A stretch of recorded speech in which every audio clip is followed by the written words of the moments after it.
رب اشرح لی صدری ویسر لی امری واحلل عقدۃ من لسانی یفقہوا قولی۔ مسجد کے متعلق منع کردہ امور۔ مسجد میں خرید و فروخت منع ہے۔ گمشدہ اور مل جانے والی چیزوں کا اعلان منع ہے۔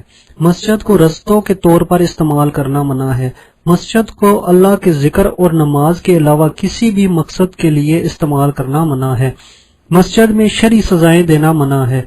جب کوئی شخص مسجد کی طرف جا رہا ہو تو اسے ہاتھوں میں ہاتھ نہیں ڈالنے چاہیے، کیونکہ جب کوئی شخص نماز پڑھنے کے لیے جانے کا قصد کرتا ہے تو وہ نماز کی حالت ہی میں تصور کیا جاتا ہے، اور جب اذان دے دی جائے تو کسی کے لیے جائز نہیں کہ وہ نماز پڑھے بغیر مسجد سے چلا جائے۔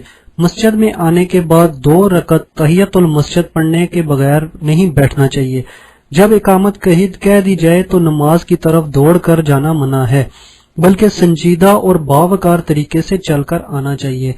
مسجد کے 2 ستونوں کے مابین صف قائم کرنا منع ہے، الا یہ کہ ایسا کرنا بامر مجبوری ہو۔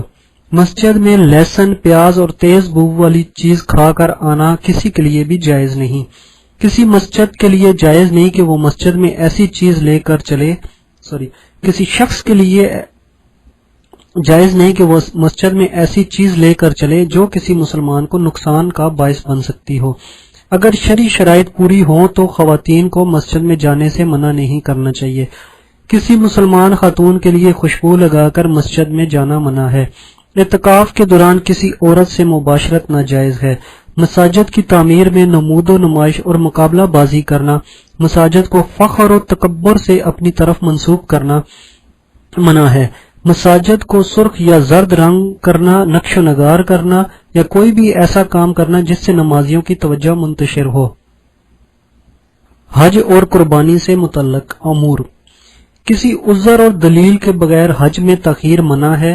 حج میں عورتوں کی طرف میلان، ہسیان اور لڑائی جھگڑا منع ہے۔ احرام کی حالت میں قمیض شلوار، پگڑی، چوگا یا جرابے پہننا منع ہے۔ کسی خاتون کا احرام کی حالت میں نقاب اور دستانے پہننا منع ہے۔ حرم کی حدود میں موجود کسی درخت کو کاٹنا، جاڑنا یا اسے اکھاڑنا منع ہے۔ حرم کی حدود میں ہتھیار لے کر چلنا منع ہے۔ حرم کی حدود میں موجود جانوروں سے چھیڑ چھاڑ یا ان کا شکار منع ہے۔ گری پڑی چیز اٹھانا منع ہے، الا یہ کہ مالک کی تلاش کے لیے ایسا کیا جائے۔ احرام کی حالت میں فوت ہو جانے والے شخص کو خوشبو نہ لگائی جائے، سر نہ ڈھانکا جائے اور اس کا جسم مسالے وغیرہ لگا کر محفوظ کیا جائے، بلکہ اسے احرام اسی لباس میں دفن کر دیا جائے۔ قیامت کے روز وہ اسی طرح تلبیہ پڑھتا ہوا اٹھایا جائے گا۔ طواف و وداع مکمل کرنے سے پہلے حج کو نہ چھوڑا جائے، البتہ حیض و نفاس والی خواتین ایسا کر سکتی ہیں۔ عید الاضحیٰ کی نماز سے قبل اپنا قربانی کا جانور ذبح کرنا منع ہے۔ عیب دار جانور ذبح کرنا منع ہے۔ قصاب کا قربانی کرنے کے لیے اجرت دینا منع ہے۔ جس شخص نے قربانی کرنی ہو اس شخص کے لیے منع ہے کہ وہ ذی الحجہ کے پہلے 10 دنوں میں اپنے بال، ناخن یا کوئی بھی چیز اپنی جلد سے اتارے۔ روزہ سے متعلق امور۔ عید الفطر کے روز، عید الاضحیٰ کے 4 دن، یوم نحر اور اس کے بعد آئندہ متصل 3 دن روزہ رکھنا منع ہے۔ شک کے دنوں کا روزہ رکھنا منع ہے۔ جمعہ یا ہفتہ کا روزہ خود پر واجب کر لینا منع ہے۔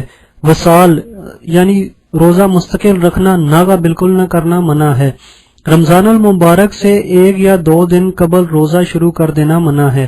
شعبان کے آخری 15 ایام میں روزے رکھنا منع ہے، الا یہ کہ کسی کی باقاعدہ عادت ہو اور وہ اسی روٹین کے تحت روزہ رکھے۔ 2 دن مسلسل روزہ رکھنا منع ہے، یعنی درمیان میں افطار نہ کیا گیا ہو۔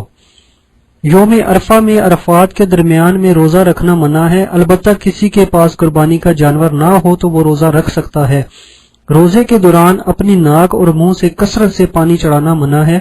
اگر کسی خاتون کا خاوند گھر پہ ہے تو اس کے لیے جائز نہیں کہ اس کی مرضی کے بغیر نفلی روزہ رکھے۔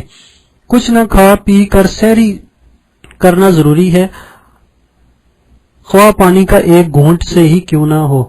روزے دار فحاشی، گالی گلوچ، سخت گیر گفتگو اور لڑائی منع ہے۔